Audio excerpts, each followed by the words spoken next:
নমস্কার। যারা দেখুন প্রচণ্ড আর্থিক সমস্যায় ভুগছেন, ধার দেনা ঋণে জর্জরিত হয়ে পড়েছেন বা হয়তো আপনার জীবনে এতটাই রোগ চলে এসছে, যে রোগ থেকে আপনারা বেরোতে পারছেন না। অর্থ একদম জলের মতন খরচ হয়ে যাচ্ছে ডাক্তারের পিছনে, মেডিসিনের পিছনে, কিন্তু রোগ আর সারছে না। এই মতো অবস্থায় একটি ছোট্ট উপায় যদি আপনারা করতে পারেন, তাহলে চমৎকারভাবে আপনাদের জীবনটা পাল্টে যাবে। তো কি করবেন? আপনারা যেকোনো কৃষ্ণ মন্দিরে, খাটু শ্যামজির মন্দিরে যাবেন এবং ওখান থেকে ৩-৪ টে ময়ূর পালক নিয়ে আসবেন।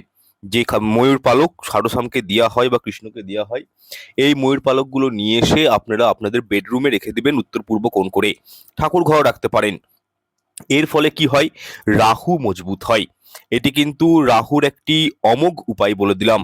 কারণ রাহু মজবুত হলে রোগ জ্বালা, ফিনান্সিয়াল ক্রাইসিস এগুলো দূরীভূত হয়।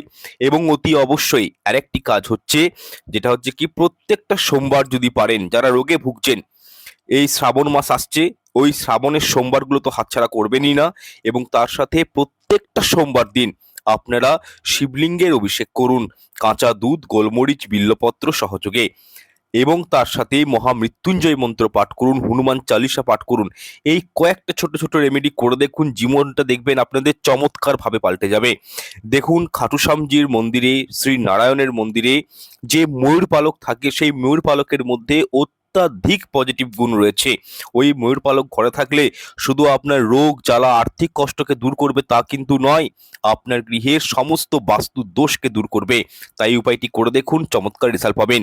রিলসটি ভালো লাগলে লাইক শেয়ার করে দিবেন এবং কমেন্টে আপনাদের মতামত জানাবেন।